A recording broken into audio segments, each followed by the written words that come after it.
Hey guys, I break down the most jaw-dropping finds from Antiques Roadshow. Only the best, no filler. Plus, I give my take on their current value. What do you think they're worth? Drop your guess in the comments. On display, we have a remarkable Bissonnet Confederate presentation sword. This historic piece belonged to the guest's great-great-grandfather and has been passed down through generations. With the stories associated with his having the sword, and also his beautiful wife, my great-great-grandmother, wrote about the time he spent during the war in some of the fighting around the city of Mobile. Confirming its authenticity, his name is finally engraved onto the blade. The stories of his wartime experiences are deeply tied to this sword, particularly in the city of Mobile, a history passed down by his wife, the guest's great-great-grandmother. The blade itself is beautifully etched, and when turned over, the mark of Bissonnet, who originally crafted it for the guest's ancestor, is revealed. Bissonnet was a highly skilled engraver and jeweler based in Mobile, renowned for his expertise in etching Confederate sword blades, and he was considered one of the finest in his craft. This particular piece was likely made before 1865 in Mobile, Alabama. The guard features a classic cast brass design with intricate floral patterns, along with hand-applied CS letters. Though the sword remains a stunning artifact, it does show signs of age, specifically rust near the tip due to the loss of the upper part of the scabbard. Thanks to the exceptional craftsmanship of this sword and its rich history, an appropriate insurance value would be for $30,000. Seriously? $30,000? Oh, wow. We need to... I've had it hidden in the attic. I think I need to put it somewhere safer than that. On display is a highly decorative and exquisitely crafted presentation sword, a true work of art rather than a typical battlefield weapon. Unlike its contemporaries that are destined for combat, this sword serves as a symbol of valor and distinguished service. This remarkable piece is an heirloom, inherited by the guest from her late husband, and it had been in their family for generations. My deceased husband inherited it from his great uncle. Do you know where he got it? I have no idea where he got it, other than he did write a notation to him that he had picked up two swords off of the battlefield at Verdun, France.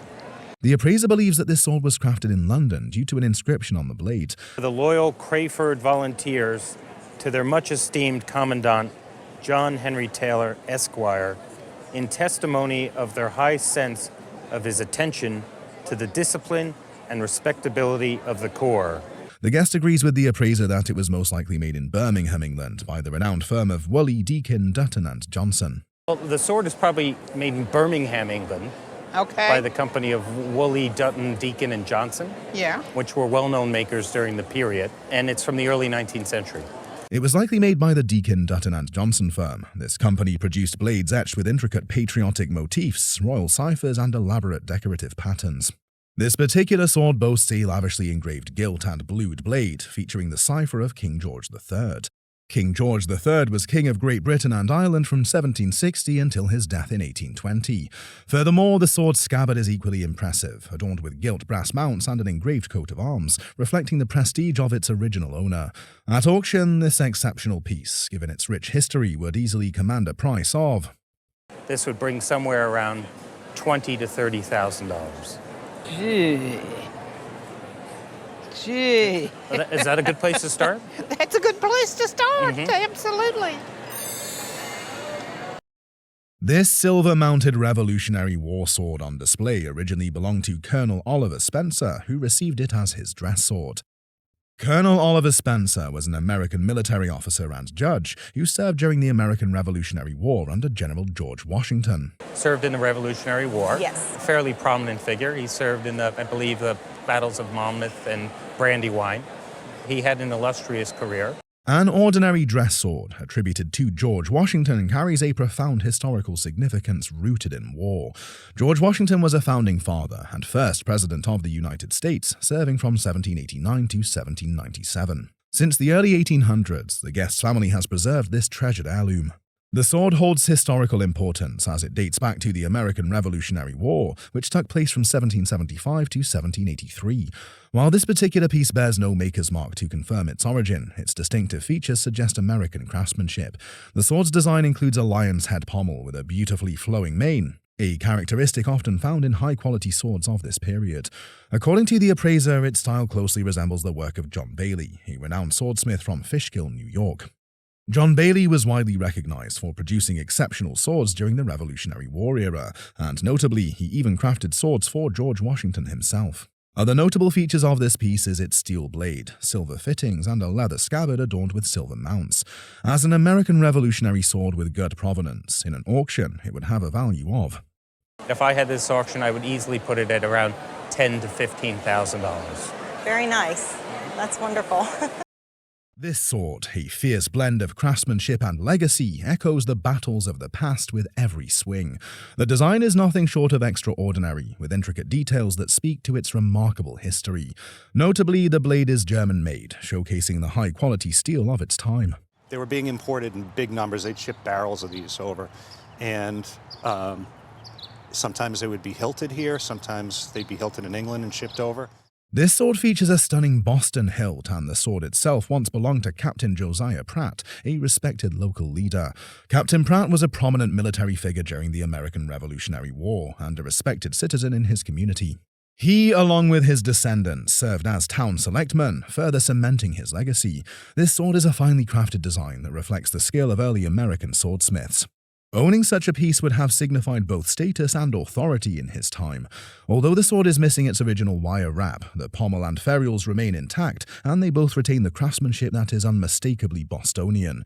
Given the sword's impressive provenance, its auction value would easily be. It would probably be in the $8,000 to $12,000 range at auction, Wow. and that's wicked cool. It is. I love it. When I saw it and I saw the story, I went, oh my God, this is fantastic. Forged for the front lines, this artillery short sword is more than just steel. It's a battle-hardened relic that once echoed in the chaos of war. The guest presents a sword believed to be a rare Texas-issued blade. It was given to my husband's father back in the mid-50s by a man who said that he found it when he was working on the construction of the San Jacinto Monument back in the mid-30s, where the Battle of San Jacinto was fought back in the early 1800s. One of its defining features is the iconic Lone Star at the top, symbolizing the state of Texas. According to the appraiser, this sword wasn't crafted in Texas, but rather in Cabottville, Massachusetts. It was produced by the renowned Ames Manufacturing Company, the most prestigious sword maker of its time. These types of swords were made by the company under contract specifically for the state of Texas. It's patterned after the model 1832 short artillery sword. It would have been made prior to the Mexican War. Since this was a state-issued contract rather than a federal one, only 40 of these swords were ever produced, making it an exceptionally rare find. Its craftsmanship is striking, featuring a handle of cast brass. The iron blade is securely fastened through a peened construction, ensuring durability in combat. Originally, it would have had a leather and brass scabbard that sheathed the sword when it wasn't in use. That's missing. Another fascinating detail, the blade itself has been sharpened multiple times over the years, slightly altering its original width. And at one time, it would have had the date of manufacture at the base of the blade. It also would have had the Ames manufacturing mark. This suggests it was not merely a decorative piece, but a weapon that saw real use. Given the provenance and extreme rarity of this sword, its value at auction would be. I think that it would bring closer to $3,000. Terrific, thank you. What if this sword, with its intricate craftsmanship, could tell the untold stories of its past? The guest brought in this sword, which was gifted to him by a friend of his. This sword is a typical Vietnamese sword, with a tapered tip making it suitable for thrusting. Its intricate features include the scabbard, which is made from lacquered wool inlaid with mother of pearl, while the sword's guard consists of a small metal plate, adding to its overall appeal. Additionally, the sword also still has its original scabbard, which is made from wool and adorned with intricate inlays. The blade is made from high-carbon steel, prized for its strength, durability, and ability to hold a sharp edge. At auction, this sword, given its design, would be valued at. At auction, I would expect this sword to sell for about $3,000. Wow. Wow, that's wonderful. What we have before us is a rare and storied Union officer's commission sword, an emblem of honor, power, and the turbulent battles that shaped a nation. The guest brought in this extraordinary sword that once belonged to his great-grandfather, along with his commissioning documents from the Civil War. Before the Civil War, he was a student at Virginia Military Institute, and when Virginia and West Virginia split, he had to resign from VMI, enlisted in the 14th Regiment of the West Virginia Volunteers to fight Virginia. According to the appraiser, this sword is a European import model 1850 officer's sword. This sword could be French or German, likely from Solingen, Prussia, if it is indeed of German origin. While it is not maker-marked, the distinct style of this sword confirms it is not a US-made piece. So, if you didn't have a lot of money, you would often buy a less expensive imported sword. These swords were really more a badge of office, not really a fighting weapon. Its craftsmanship and design elements align more closely with European influences. This suggests it was likely imported and carried by someone with access to fine foreign weaponry. Furthermore, this sword's blade is etched with patriotic symbols, a feature that makes it even more desirable. American Eagle, the panoplies of arms, the Shield of Columbia, all the patterns that would be appropriate to a sword intended for the U.S. military market. Remarkably, this sword retains its original scabbard, a blue steel scabbard with brass mounts, featuring 2 suspension rings designed for attachment to the sword belt. Given the direct link of this sword with the guest's ancestor, its insurance value, considering its exceptional condition, would be... Insure these items, I would probably insure it in the $3,000 to $5,000 range. Well, thank you. This sword, a masterpiece of steel and history, whispers the legacy of warriors who once roamed the vast Sahara. The guest acquired this sword at a local market for $150, unaware of the remarkable history it carries. This sword originates from Niger, a country in the western part of Africa. It is a Tuareg takuba, a distinctive sword wielded by the nomadic Tuareg warriors. Additionally, it was likely owned by a Tuareg warrior, often carried alongside a lance as a symbol of status and strength. And as fine and as fancy as this also would have been a status symbol. It would have indicated how important he was as a warrior. The Tuareg people, a Berber ethnic group, are traditionally nomadic pastoralists. Their territory stretches across the Sahara, from southwestern Libya and Algeria to Niger, Mali, and northern Nigeria. Among its intricate details is the silver inlaid hilt, exquisite leatherwork, and a striking carnelian stone embedded in the design.